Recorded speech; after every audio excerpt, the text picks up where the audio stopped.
Оқу-ағарту министрлігі оқушылардың каникул уақытын жариялады. Ассалаумағалейкум құрметті тыңдаушылар, күннің соңғы жаңалықтарынан хабардар болу үшін каналымызға жазылуды және қолдау ретінде лайк баса кетуді ұмытпаңыздар.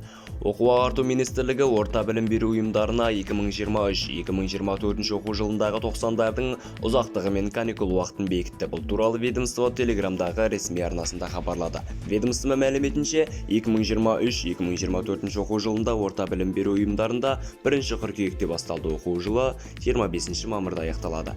1-90-да оқу уақыты 8 апта. Күзгі каникул 30 қазаннан 5 қарашаны қоса алғанда 7 күнге созылады. 2-90-да 8 оқу аптасы. Қысқы каникул 2023 жылдың 29 желтоқсанында басталады.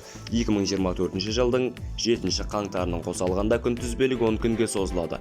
3-90 10 оқу аптасынан тұрады. 11 күндік көктемгі каникул 2024 жылдың 21 наурызында басталып, 31 наурызға дейін жалғасады делінген хабарламада. Министрлік жыл сайын 1 сынып оқушылар үшін 3-90-да қосымша демалыс берілетінін атап өтті. Ұзақтығы 7 күн болатын демалыс 2024 жылдың 5 ақпанынан 11 ақпанға дейін уақытты қамтиды. Ведомство ақпаратында 4-90-нан ұзақтығы 8 оқу аптасын құрайтын, сондай-ақ 25 мамырда қорытынды шығарылып, оқу жылы аяқталатынын мәлім етті.